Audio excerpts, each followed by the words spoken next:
Janasena MLC Nagababu వైసీపీపై విమర్శలు చేశారు. తిరుపతి లడ్డూలో కెమికల్స్ కలిపిన దుర్మార్గపు పార్టీ అంటూ ఆరోపించారు.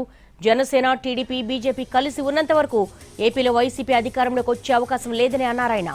రప్ప రప్ప అనే రాజకీయ భాష మాట్లాడే నీచమైన పార్టీ వైసీపీ అంటూ ఘాటు విమర్శలు చేశారు. రాబోయే ఎన్నికల్లో వైసీపీ సింగిల్ డిజిట్ కే పరిమితం అవుతుందని చెప్పారు ఆయన. ఎవరు ఎంతమంది వచ్చారు, ఎంతో ప్రభుత్వాలు వచ్చినాయి. ఏ ప్రభుత్వం కూడా వేరే మతాన్ని నాశనం చేసే ఉద్దేశం ఎవరు లేదు. ఇక్కడికి ఎంత ఒక సంగతి జరిగినాయి తప్ప ఈ వైసీపీ మాత్రం హిందూ మతాన్ని నాశనం చేయాలని సంకటం పెట్టుకోండి. వీళ్ళని ఎప్పటికీ గెలవనివ్వకూడదు, గుర్తుపెట్టుకోండి. రాదు ఖచ్చితంగా రాదు. ఎందుకంటే తెలుగుదేశం, టీడీపీ, బీజేపీ అండ్ వీళ్ళతో పాటు మన జనసేన, మన నాయకుడు జనసేన ఈ ముగ్గురు కలిసి ఉంటకాలం ఆంధ్రప్రదేశ్లో వైసీపీ అనే మాట మర్చిపోవచ్చు. ఈ రోజు కూడా ఓడిపోయినా సరే బుద్ధి రానటువంటి పార్టీ.